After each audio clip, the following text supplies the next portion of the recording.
ومن يغفر الذنوب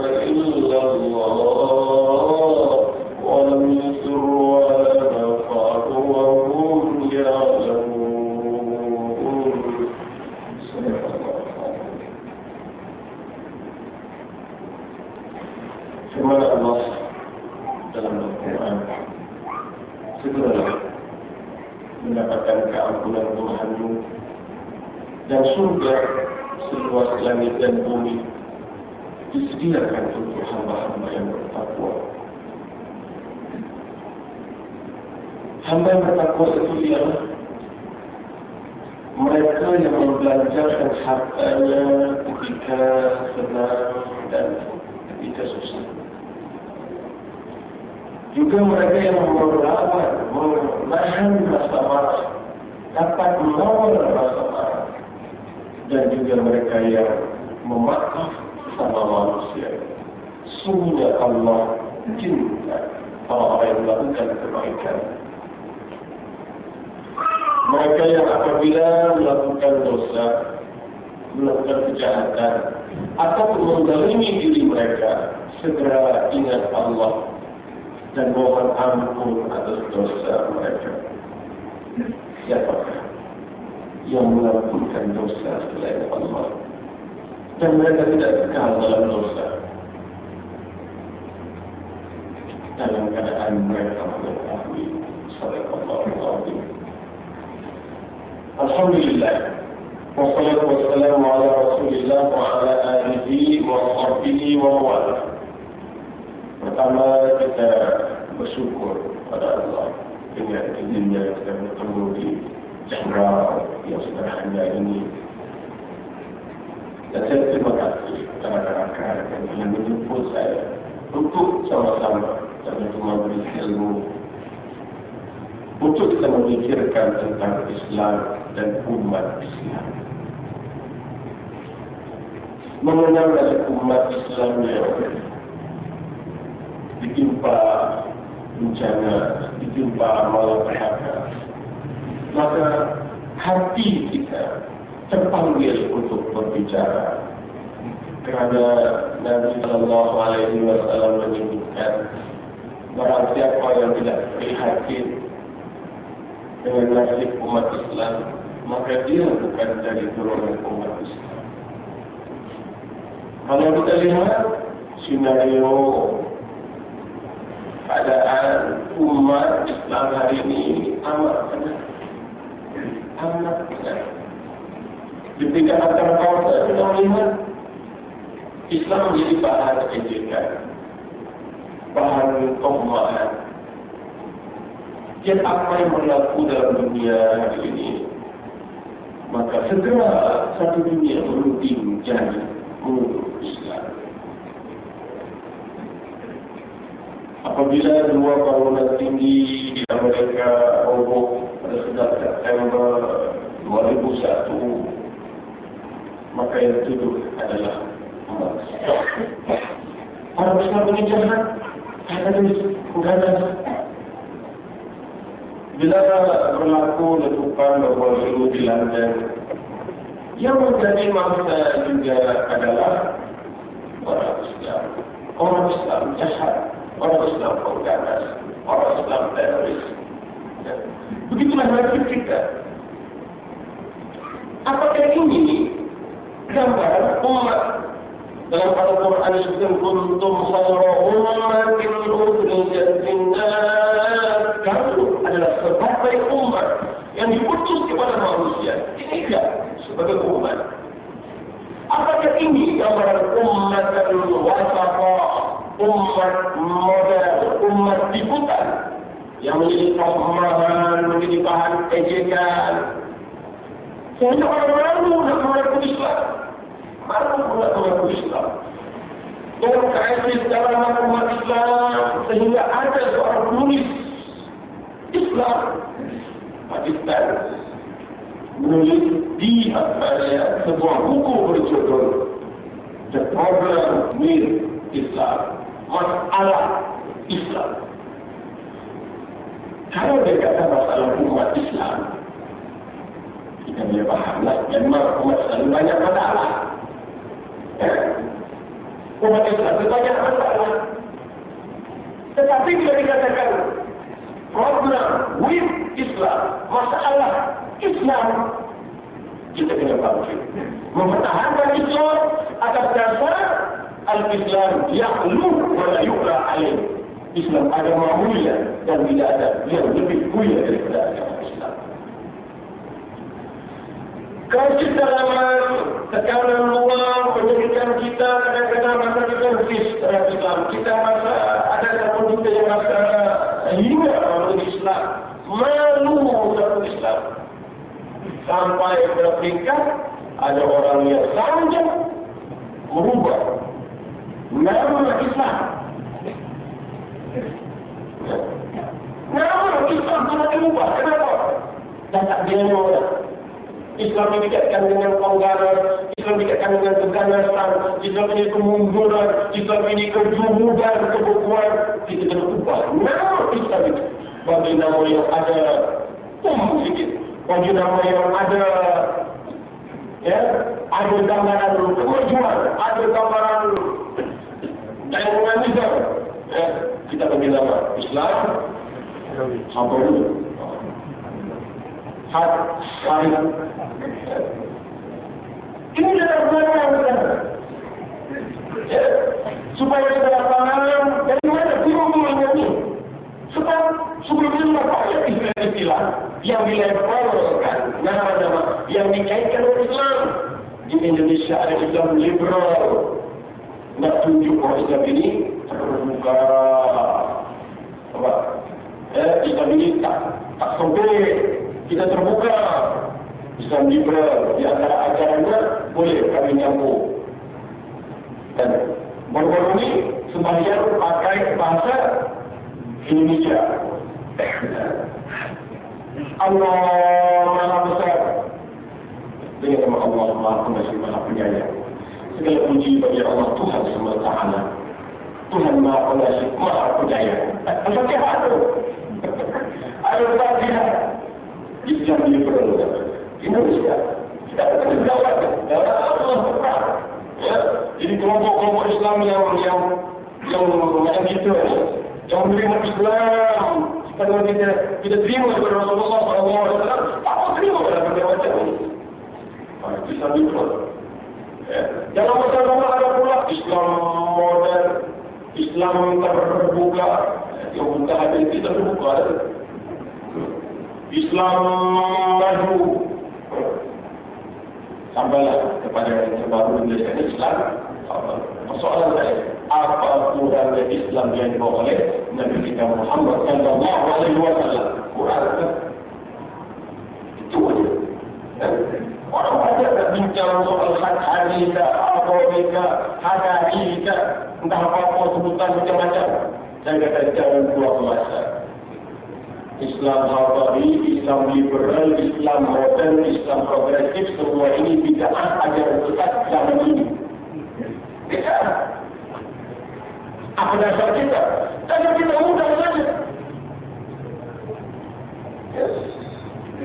Bagaimana kita ada satu kitab namanya Al-Quran.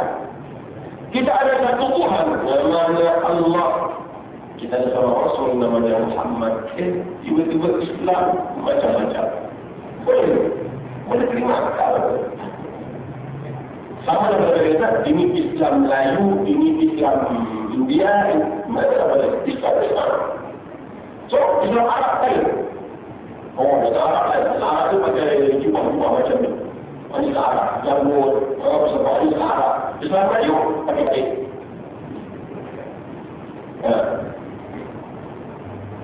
Sebab dia kata, bukan pakaian yang menggambarkan.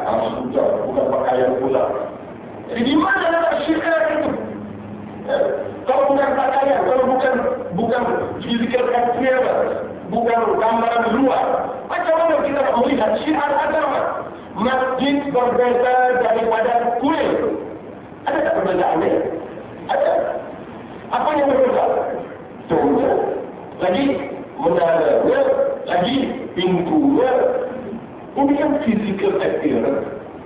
Masjid ada beza dengan gereja. Ada beza. Gereja ada salib. Kita ada bulan bintang. Juga pakaian pula. Saya kata, tak ada beza.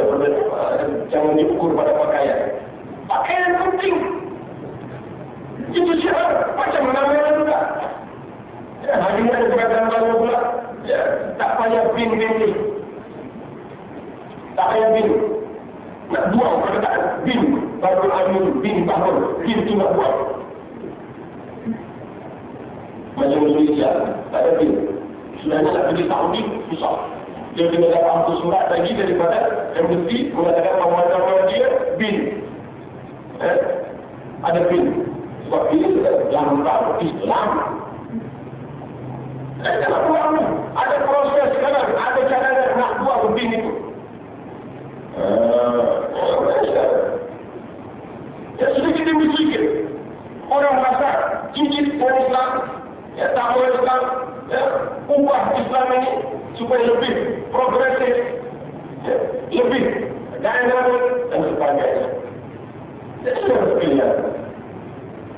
Ini hal yang berlaku dalam dunia Islam yang menggambarkan kelesuan umat ini, lesu kita, kecil kita, sehingga orang menjelar kita, sehingga orang sekarang ini menggentam kita secara terang-terangan.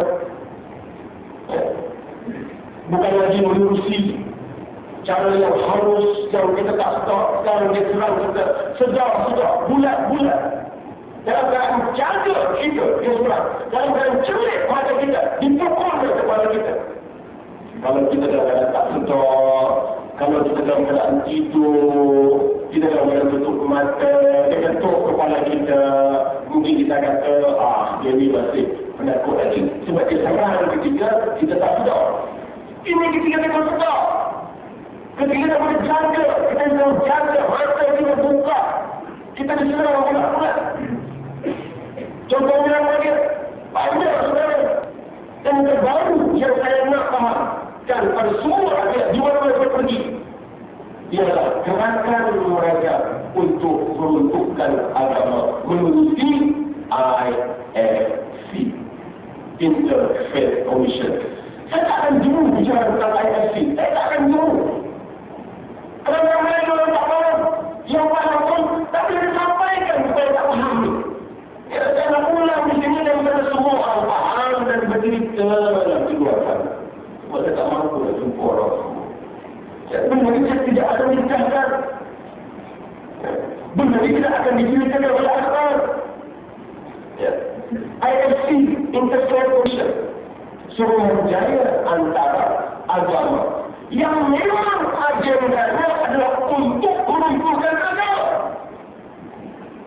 Sebab itu bila timbul cerita runtuh masjid di tuan-tuan, saya memang lebih memang terkejut juga. Tapi saya kata, kalau agama pun dia sanggup nak roboh, apakan pula masjid. Cuma yang kita sedih, ini berlaku di tanah-tanah kita. Di semua negara Islam. Kalau kita nampak masjid roboh di Palestin, memang saya marah. Ayah marah, semua dia tak buat apa. Kalau tak ada pun saya pergi juga. Saya pergi defense, saya pergi bela masjid. Saudara nampak peristiwa Babri, Masjid Babri dirobohkan oleh kelompok Hindu. Allah Akbar. Mereka merobohkan masjid dengan tangan mereka dengan kapak, bukan dengan berat, kau panjat.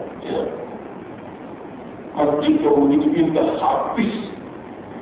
Hancur hati kita melihat. Tapi nak kata macam mana? Dari Hindu. Nak kata macam mana? Dari Yahudi. Dari Yahudi jahat. Kalau golongan musuh-musuh sana jahat. Tapi kita tak sangka pula. Masjid apa? Di tangan saudara kita yang mengaku seagama. Malah mengaku Islam. Siapa itu? Sebab itu saya katakan bahawa ini tidak ajaran besar. Kalau Islam, dia tak akan buat begitu. Tapi kalau Islam bahawa ini, saya tidak heran. Saya tidak heran kalau mereka sanggup merobohkan masjid kerana dalam agenda besar mereka akan menghancurkan, merobohkan agama. Cuma sebab kita masih lagi kita masih lagi mampu bercakap. Saya masih mampu lagi untuk berhujah dengan mereka. 52 badan bukan kerajaan. Naik ke parlimen. minta supaya Parlimen luluskan segera IFC, Suruhanjaya Antara Agama. Di mana Suruhanjaya ini akan bertindak sebagai sebuah badan yang mengawal agama. Dan Islam akan diletak di bawah IFC. Perlu Islam dikawal sebab katanya Islam paling banyak melanggar human rights, hak asasi manusia. Seperti tanggap budak pergi disko, tanggap budak minum arak, tanggap orang mencuci, tanggap orang berkhawat. Patutnya Islam tak boleh buat macam itu. Sebab ini hak individu.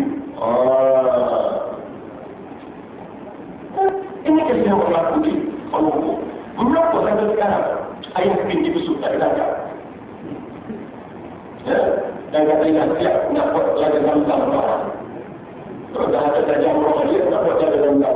Lepas ni tak kira muka. Yang itu Pak Ayah Fit minta Zam-Zam. Kenapa tak datang? Dia antara sebabnya dia kata human right. Kita menghormati hak asasi manusia. Subhanallah. Hak asasi macam mana? Menyebabkan orang memperlagi agama, mempersembah agama ini. Kalau dia nak buat agama baru, jangan asosiat, jangan ada perkaitan sedikit pun dengan Islam. Kenapa ada jamaah? Macam kita berusaha haji itu. Kenapa ada macam gambaran Kaabah pula? Kenapa macam-macam pula? Yang dia tak buat pula, yang terbangsa dengan dia lengkap dalam tanah. Kenapa agama baru? Buat agama baru pula. Mereka dengan Islam, dan dia mengaku Islam, pengikutnya mengaku Islam. Walau ayah bin, secara ingat, pernah sudah murtad. Dia sudah pernah murtad. Ingat, anak pindah murtad. Nasihat daripada wali lawyer. Lawyer kata, kalau tuan-tuan nak bebas, lepas daripada perluan mahkamah syariah ini, murtad. Sebab dalam undang-undang negara, mahkamah syariah tidak boleh menghukum orang bukan Islam. Jadi kalau kita murtad, dia bukan Islam. Jadi mahkamah syariah tidak punya jurisdiction, tidak punya kuasa ke atas orang bukan Islam. Ini apa? Human right. Oleh kerana Islam Muslim melanggar hak asasi manusia, maka Islam perlu diletak di bawah satu badan yang akan mengawal agama. Dan pada itu dikatakan adalah IFC, Interfaith Commission, di mana agama lain yang termasuk bawahnya ialah Kristian, Hindu, Buddha dan Sikh. Empat agama yang Islam, 5 agama.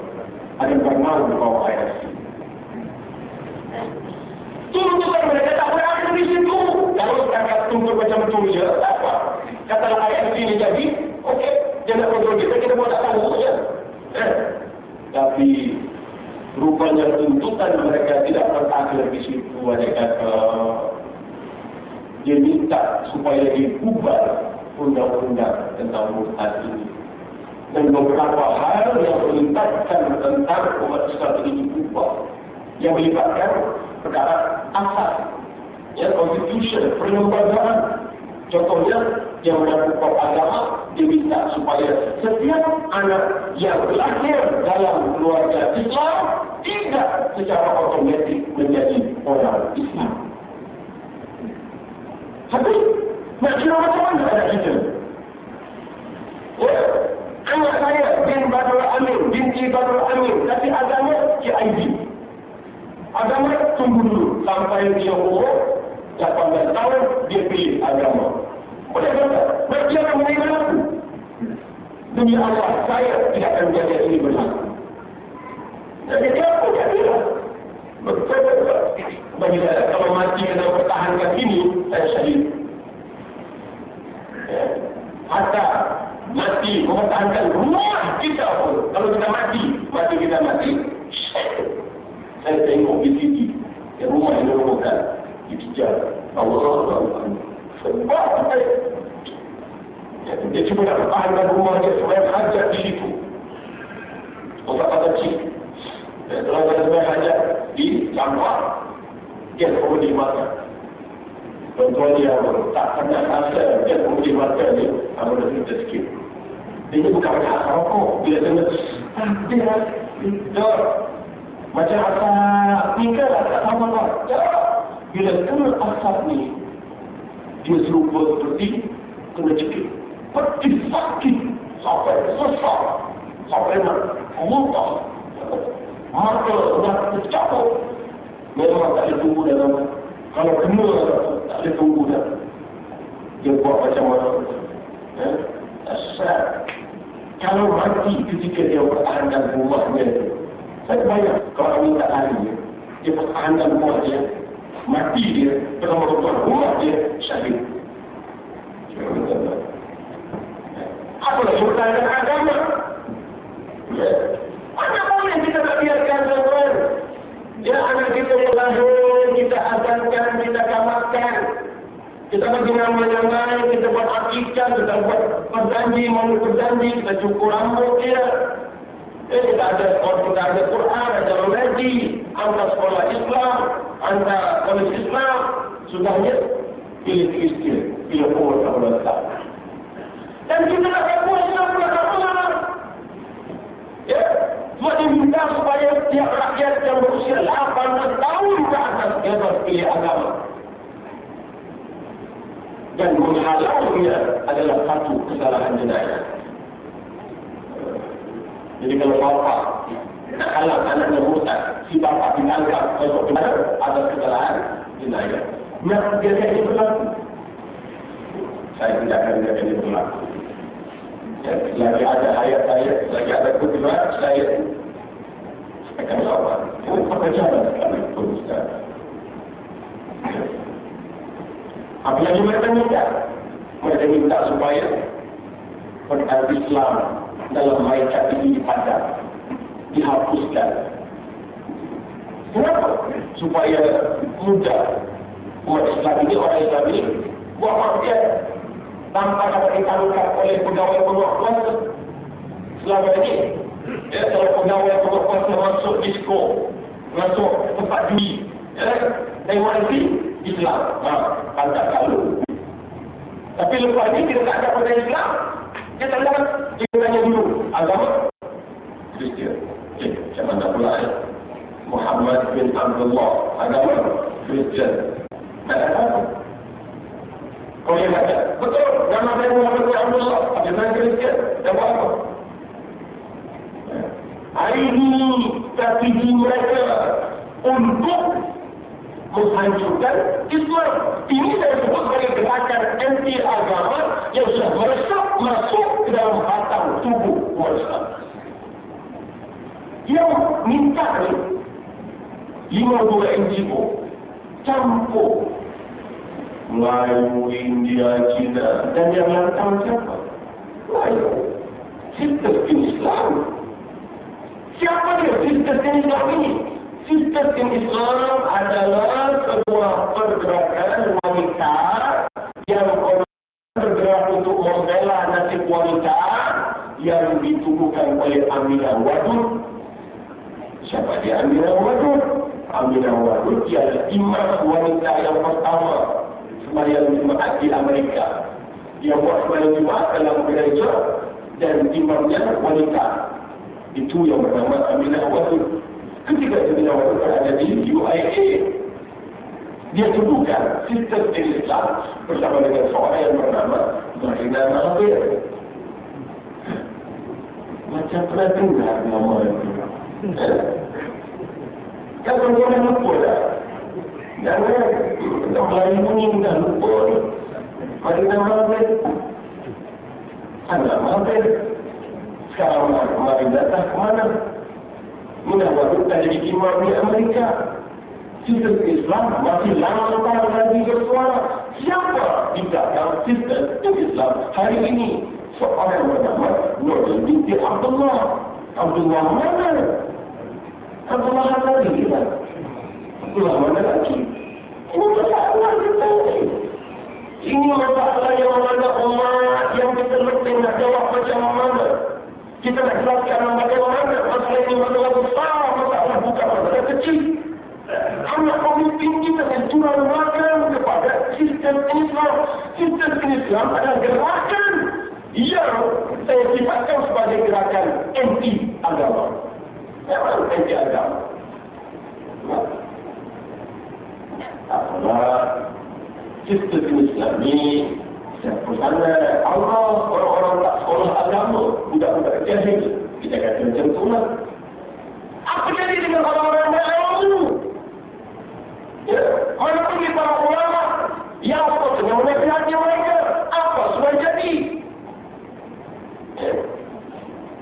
Saya, bila beberapa orang rakan saya ya, masuk ke sebelah sana, saya anggap saya harap mereka ni bolehlah menegur-negur ke ya, contohnya kawan saya seorang tu lah yang banyak masyarakat tu. Kawan sama berdua lagi, sama-sama kawan perdagang. Kita berbincang kadang-kadang hati ke hati masalah umat ini. Serius. Dia masuk ke sana, kalau kita tak apalah, mungkin dia bolehlah menegur ke apa semua. Walaupun saya yakin ya, bahawa dia akan hadir. Memang hanya pun sekarang, menurut report yang terima malam tadi, orang Islam katanya masih tak ada dengan Dato' Fadilah Kamsah. Saya dipahamkan, kita sing-sing dengar sampai sini bajunya. Ini gelap betul ni. Katanya tak betul tak semua orang. Oh, sing-sing dengar baju ni sampai sini. Ini gelap betul. Oh, kalau ada babi jarum. Memang dia pindah itu. Apa dah jadi?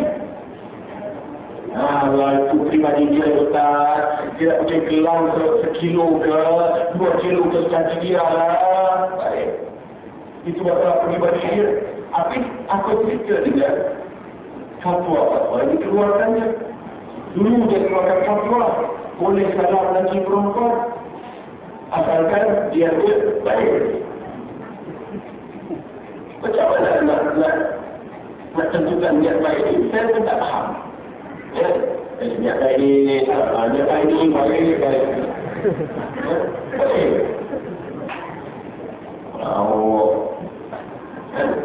Ada apa lagi? Kita nak terkejut dah. Ya. Bila dah muncul Facebook macam tu, kita pun dah tak something wrong dah. Ya. Bila bersama terasi dia jauh dengan jiran dia. Ingat tak? Gaduh dengan jiran dia, kes apa? Kes rumput dia. Ya Allah, kes rumput sudah jatuh sampai masuk surat kampung. Saya kata, something is wrong. Ada benda tak? Rupanya betul. Bukan kata something is wrong, but something is very, very wrong. Ada benda yang sangat tak kena. Apa dia? Keluar satu pula. Boleh dia berubah. Boleh pula melacur. Kalau lambat. Apa cerita? Ya? Kalau takut anak tu tak makan, si ibu boleh melacur untuk bagi makan anak dia. Tak ada parah betul-betul. Dah orang tanya saya pula, kalau macam tu Ustaz, pelanggan tu berpahala ke? Kenapa? Niat dia nak bagi makan, nak tolong bagi makan. Allah, pening kepala saya. Saya tak ditanya dengan yang bagi fatwa. Ada umat dibuat. Dan 3 hari yang lepas, seorang GRO sudah pakai teknologi. Dia kata, kami bukan masalah kerja ni, tapi kami terdesak. Darurat. Tak lama lagi akan ada ya, baju-baju yang kata, kerja kami ni kerja yang mulia. Ada ulama sudah endorse. Sebab kami nak bagi makan, tidak dijumpa lah insyaAllah.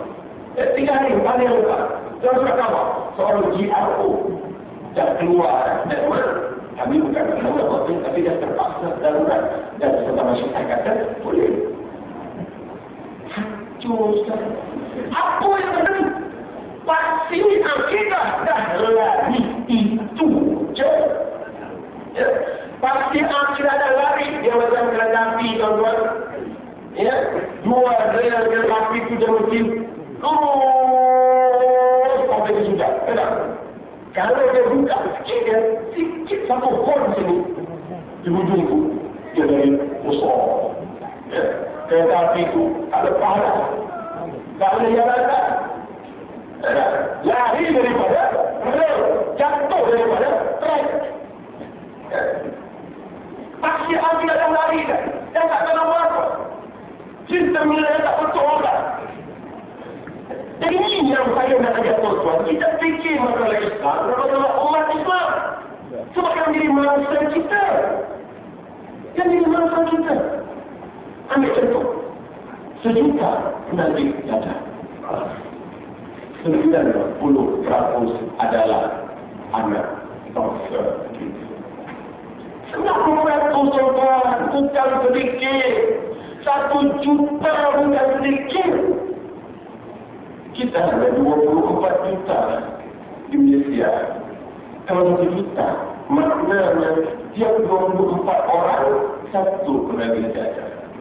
1 juta. 90% adalah anak bangsa kita. Sudah jadi. Kalau kita nak perangi nada, saya setuju. Kita perangi nada. Memang kita kena ambil pendekatan yang drastis, yang betul keras untuk menangani masalah. Saya setuju. Tapi bukan dengan cara bagi jarum dan kodok. Bukan. Kenapa? Kalau kita bagi jarum, maka kita galakkan dia untuk cucuk lagi. Kita bagi dia kondom, maka kita galakkan dia untuk berzina. Habis? Nak buat macam mana?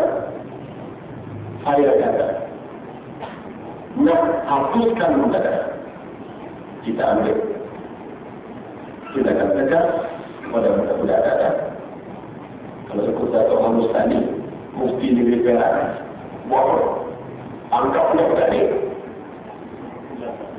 Simpan pulau. Letak pulau, ambil dia kepada dia. Dan hidup tak ada mati habis akan ke orang lain. 1 juta ni letak pulau kan. Sebab dia akan impact, dia akan membiarkan kepada orang lain jadi penyakit. Sebab tahu pohon, 1 tangkai dah sakit.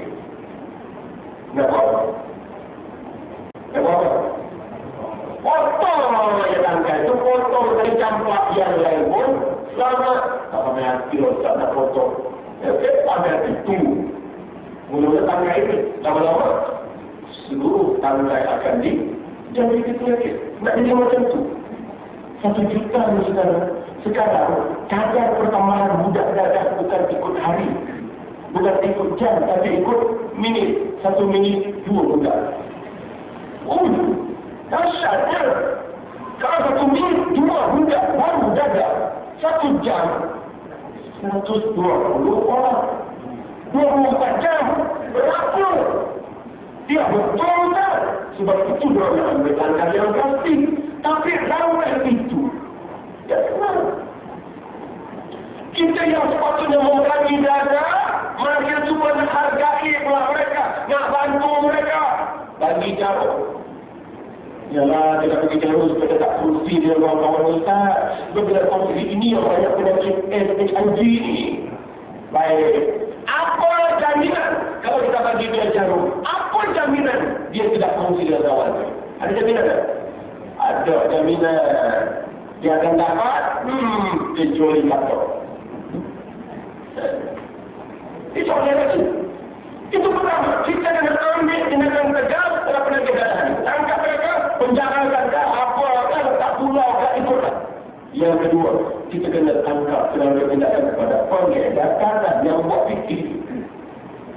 Dan untuk menangkap mereka secara kita kena hapuskan rasuah yang terlibat dengan dadah. Tuan-tuan tahu, banyak rasuah yang digunakan untuk melindungi dadah ini. Ada polis korupor.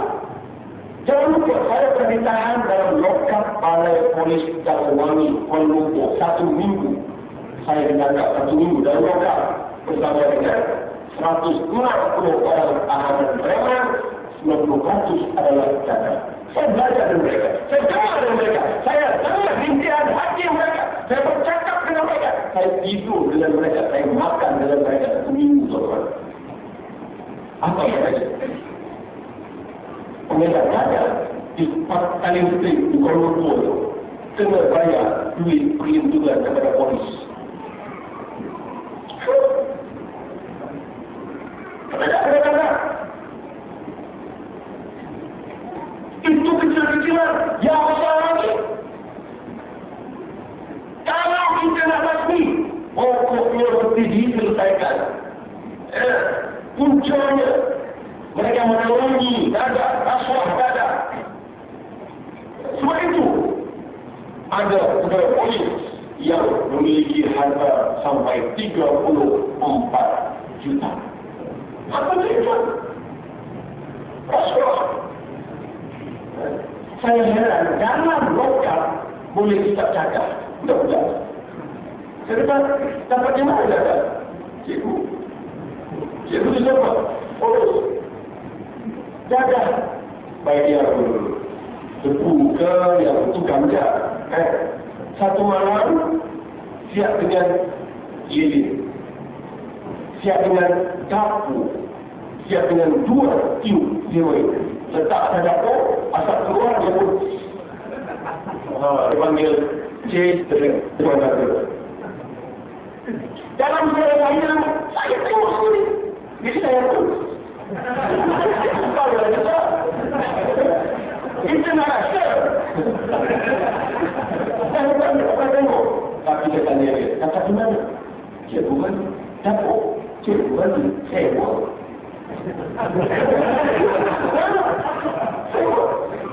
Satu tiup heroin di luar RM10, dalam lokal RM100. Sewa dapur lilin dan flat 5 RM100. Anak-anak ni bayar macam mana? Sebab juga cerita kalau boleh tangkap orang ni, apa yang ada dalam tubuh dia memang jadi harta dalam perang apa? Kan juga jam ke, handphone ke, duit ke, habis itu je. Dan orang tak buat apa-apa. Kalau buat report polis, kontrol, pergi terhenti. Jadi buat tak tahu ni lah, nasib. Dan besok keluar, buat tu lagi, tangkap lagi. Macam tu. Saya kata dibayar macam mana? Saya kata dia call orang luar lah. Dia talking sama kawan dia luar, kawan dia luar bayar sama kawan dia, dan dia akan cakap, you call macam mana? Cikgu lagi. Rupanya nak call dalam lokal, saya pun tak tahu. Boleh pakai handphone. Polis bagi handphone, satu call RM100. Dia tak semua. Tapi bila kita sebut, dia kata Allah Ustaz, itu rasuah 100, 200 ribu, 2,000, atas 7 juta. Betul tak betul? Atas 7 juta. Apa cerita? Saya bercakap ini bukan atas nama-nama politik kita. Sudah tak nampak pendapat politik. Saya bercakap kesedaran saya sebagai anak Melayu, anak Islam yang berhati cakap salah sesat. Kan itu. Kita tahu kan? Saya tak boleh parti lambat dan tak boleh. Pasal keadilan kamu. Saya tak boleh bermacam-macam. Tapi satu yang kita suruh, apa dia? Saya Islam, saudara Islam. Sayang atau tidak pada Islam. Ini persoalan yang kita. Bukan persoalan parti pakaian. Saya boleh pakai, saya boleh campak pergi. Tapi Islam kekal dulu, kini dan selamanya. Kamu paham begitu, saudara? Ini tidak ada yang bercakap begini, ada orang kata, kita boleh tekan soal. Ini masalah umat. Ini masalah anak bangsa saya. Saya mendidik di UIT. Berapa lama? 12 tahun. Berapa lama ini saya keluarkan? Anak boleh saya. 12 tahun. Jabatan asal saya profesor undang-undang di kuliah undang-undang UIT. Saya terlibat dalam pendidikan. Saya terlibat dalam motivasi. Mendidik anak bangsa yang masih muda.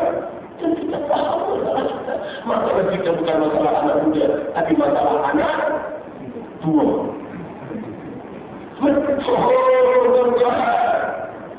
Belum lagi kita bicara tentang rasuah yang melibatkan judi, rasuah yang melibatkan hiburan, disko haram, judi haram. Ada judi halal? Ada orang tak tahu dulu. Kita pun sama dulu dari istilah. Judi pakai resep, halal. Judi tak pakai resep, haram. Satu judi halal, ada 10 judi haram. Siapa yang melindungi judi haram ini? Hari ini adalah cerita yang 34 juta tu. Jadi kalau pegawai polis dapat 34 juta, menteri dapat berapa? Ini masalah kita, tuan-tuan. Orang kampung bekerja susah-susah, cari duit RM1, RM2, nak bagi makan anak, nak bagi sekolah anak. Dia berdarah atas kita dengan mudah, menipu kita 2 bulan dan menghadapi bangsa dan agama. Wallahi saya tidak reda. Saya akan lawan. Ini mesti ada perasaan ini, saudara. Kita tidak percaya pada sentimen pasti hilang. Saya percaya pada sentimen saya pada Islam. Saya umat Muhammad sallallahu alaihi wasallam. Bendera kita sumpah malam ini. La ilaha illallah Muhammad Rasulullah. Kalau ada tak suka bendera ini, campak bendera itu. Keluar dari Islam. Ya, ini masalah yang nanti kita. Kalau dalam kita keluar, maka orang menuju kepada seorang kita bawa ke parlimen berdiri. Soalnya mengapa mereka bawa ke parlimen? Mereka bawa ke parlimen sebab mereka tahu mereka boleh menguasai ahli-ahli parlimen yang seramai 219 orang itu. Mereka boleh beri ahli parlimen ini untuk setuju mereka ini. Dan miskin dan mereka percaya. Sebab itu, bila surat perbincangan tentang IFC hari itu, akhirnya PM kata, kita tangguhkan dulu perbincangan tentang IFC. Tangguh. Kenapa tangguh? Kenapa tak buat reforma? Ini masalah besar. Kenapa tak stop saja? No, kita tangguh. Kenapa tangguh? Sebab majoriti ahli parlimen sudah tanda-tanda memorandum IFC.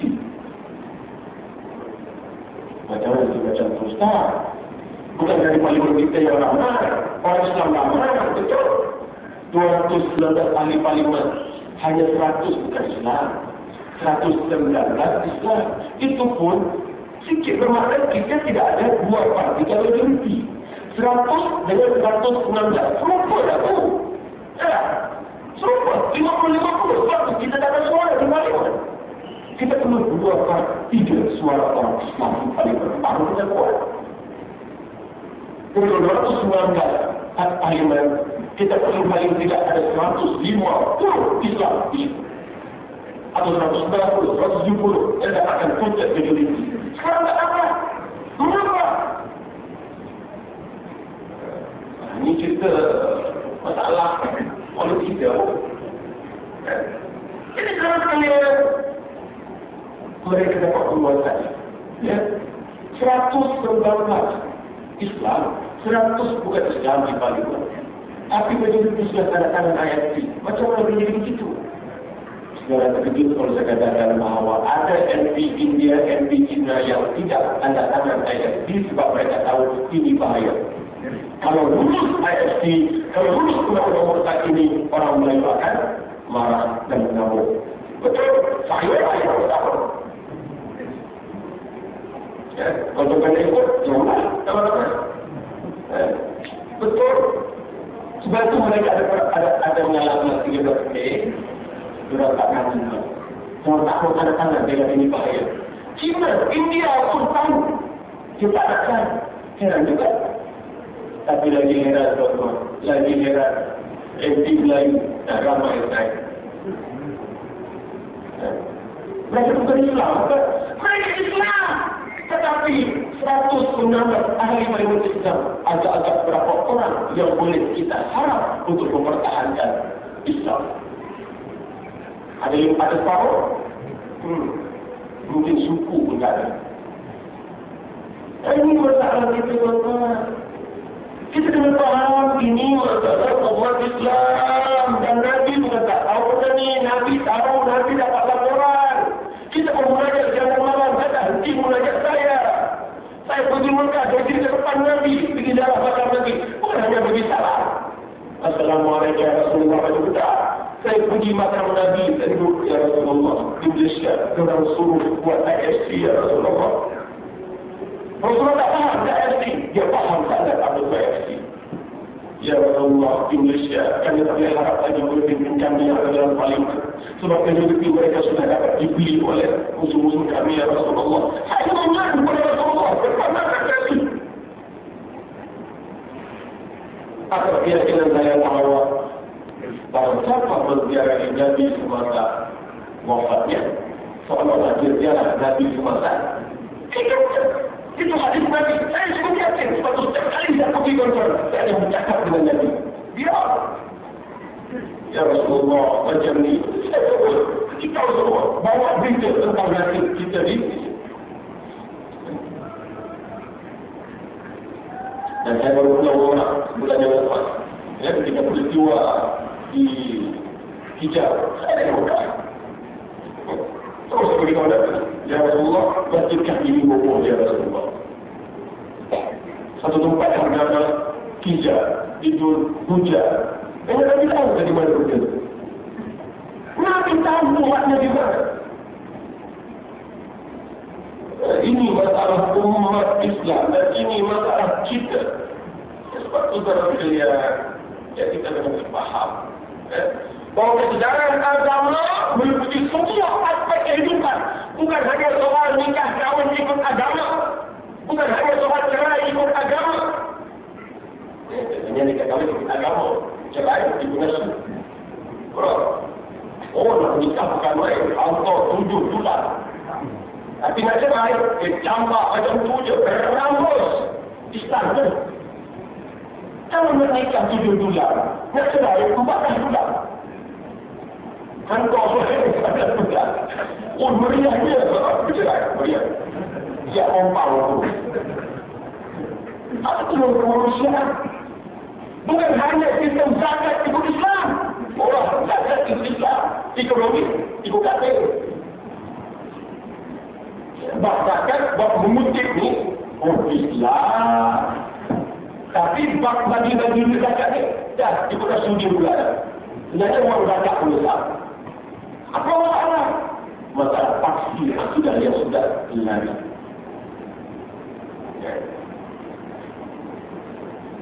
Bukan hanya soal pendidikan kita nak tidak Islam. Malah kalau boleh seluruh kehidupan kita menghayati Islam. Termasuk dalam bidang politik, dalam bidang kepimpinan, dalam bidang kenegaraan.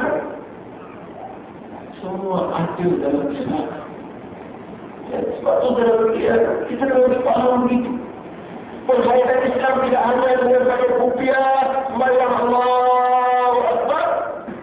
Usulnya dengan main, Assalamualaikum, kemudian dah pergi buat lain lagi. Ya, Assalamualaikum, dah pergi buat judi pula. Assalamualaikum, dah pergi rasuah pula. Kita tidak rasuah. Dan kita tidak mahu berkawan dengan orang Allah. Itu prinsip. Kita tidak judi. Kita tidak mahu berkawan dengan orang judi. Kita tidak riba. Kita tidak mahu berkawan dengan orang riba. Kamu ada semangat penghayatan Islam. Sebab semua ada dalam kita. Kita berkata begini bukan apa-apa untuk menyelamatkan generasi akan datang anak kita. Saya berjuang untuk pastikan anak-anak kita mewarisi agama yang kita dapat hari ini kepada Rasulullah SAW. Dan saya berjuang bukan untuk anak-anak saya saja. Untuk anak perempuan, untuk anak mereka. Termasuk anak mereka yang meruntuhkan rumah Allah pun tak ada berjuang untuk menyelamatkan akidah mereka. Sebab kita ni Islam itu rahmat bagi seluruh anak. Tapi Tuhan ini tak pernah. Sebab kata Allah, kata mereka selalu kita. Dan takdirlah. Ayat ini dibawa ke parlimen, dibahaskan di parlimen. Saya yakin dia pasti akan lulus. Lagi itu saudara. Dan kalau luluslah, siapa yang disalahkan? Nak salahkan ahli parlimen yang tanda tangan IFC atau laksanakan orang yang menghantar ahli parlimen itu ke parlimen. Siapa yang hantar mereka ke parlimen? Siapa? Siapa? Kita rakyat. Dia undi yang bakal itu. Sesuatu kena faham. Kena faham konsep. Sekiranya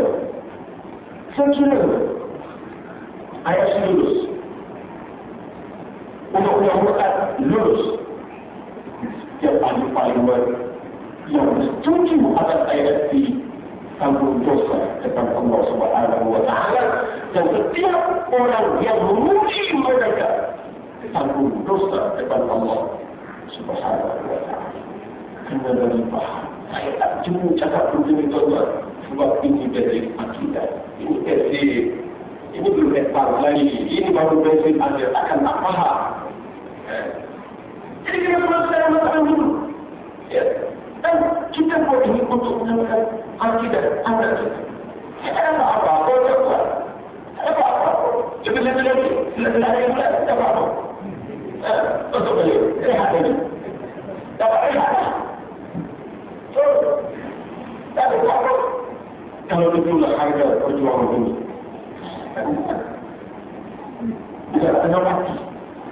Saya tidak ada itu, ya, tapi tidak demi agama, demi kecintaan kepada Allah dan Rasul.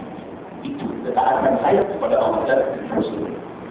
Dan dalam ayat kita berbicara atas level yang lebih tinggi daripada hati.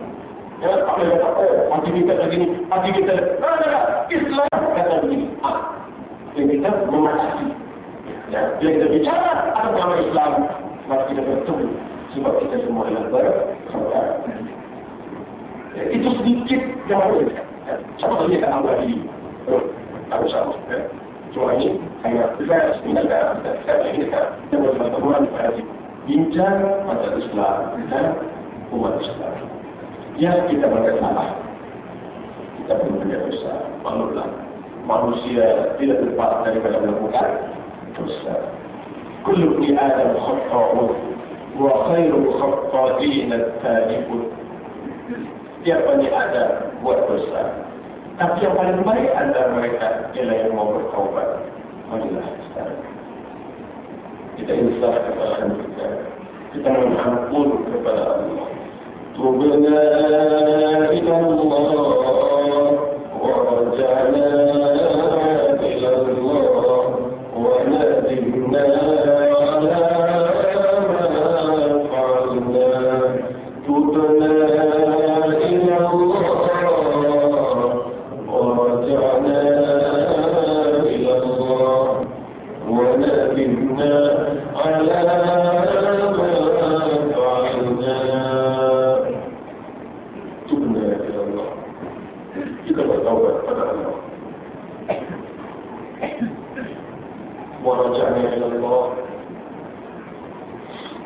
kembali kepada Allah. Wa nadimna ala ma fa'alna, kita menyesali dosa-dosa kesalahan yang pernah kita lakukan. Subhanallah walhamdulillah wa la ilaha illallah wallahu akbar. Subhanallah walhamdulillah wa la ilaha illallah wallahu akbar. Subhanallah walhamdulillah wa la ilaha illallah wallahu akbar. Subhanallah walhamdulillah wa la ilaha illallah wallahu akbar. Subhanallah walhamdulillah wa la ilaha illallah wallahu akbar. Subhanallah walhamdulillah wa la ilaha illallah.